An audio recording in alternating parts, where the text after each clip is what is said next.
Hello dears, കേക്കിലൊക്കെ air brush use ചെയ്തിട്ട് കുറച്ച് നാളായി കേട്ടോ. വേറൊന്നും കൊണ്ടല്ല, മടിയാണ് കേട്ടോ. കംപ്രസറൊക്കെ കണക്ട് ചെയ്യാനും എല്ലാം അങ്ങ് മടിയാണ്. പക്ഷേ ചില കേക്കിലൊക്കെ ഇതുപോലെ എയർ ബ്രഷ് യൂസ് ചെയ്യുന്നത് തന്നെ ആയിരിക്കും നല്ലത്. അത്യാവശ്യം കളർ ഉള്ള കേക്കാണെങ്കിൽ നമുക്ക് ഈ ഒരു എയർ ബ്രഷ് ഉപയോഗിച്ചാൽ നല്ല രീതിയിൽ കളർ കുറയ്ക്കാൻ പറ്റും. ഏതാണ്ട് 1-2 ഡ്രോപ്പ് കളർ മതിയാവും ഇതുപോലുള്ള 2 കേക്ക് ഫുള്ളായിട്ട് ചെയ്യാനായിട്ട്. പക്ഷേ നമ്മളിപ്പം ക്രീമിലോട്ട് നേരിട്ടാണ് ഈ കളർ ചേർത്ത് കൊടുക്കുന്നതെങ്കിൽ നല്ല രീതിയിൽ കളർ ചേർത്തെങ്കിൽ മാത്രമേ ഈ ഒരു ഡാർക്ക് ഷെയ്ഡ് കിട്ടാറുള്ളൂ. പക്ഷേ അത്രയും കളർ വേണ്ടല്ലോ, നമുക്ക് ഈ ഒരു എയർ ബ്രഷ് ഉപയോഗിക്കുകയാണെങ്കിൽ ഇങ്ങനെയൊക്കെയുള്ള കുറച്ച് ഗുണങ്ങളുണ്ട്. പിന്നെ ഇതിനകത്ത് തന്നെ ഇതിൻ്റെ ഫോഴ്സ് കൺട്രോൾ ചെയ്യാനായിട്ടുള്ള സെറ്റിങ്സ് ഒക്കെ ഉണ്ട് കേട്ടോ. അപ്പം നമ്മൾ അതൊക്കെ അറിഞ്ഞ് അഡ്ജസ്റ്റ് ചെയ്ത് ചെയ്യുവാണെങ്കിൽ ഏറ്റവും ഉപകാരമുള്ളൊരു സാധനമാണിത്.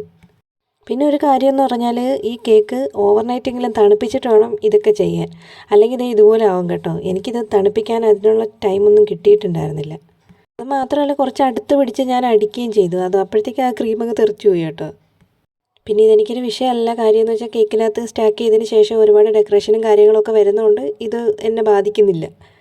ഇതായിരുന്നു കേട്ടോ ഈ കേക്കിൻ്റെ ഒരു ഫൈനൽ ലുക്ക് എന്ന് പറയുന്നത്. ഇതിൻ്റെ ഫുൾ വീഡിയോ ഞാൻ നമ്മുടെ ചാനലിൽ അപ്ലോഡ് ചെയ്യുന്നുണ്ട് കേട്ടോ. അപ്പോൾ ഓക്കെ, ബൈ.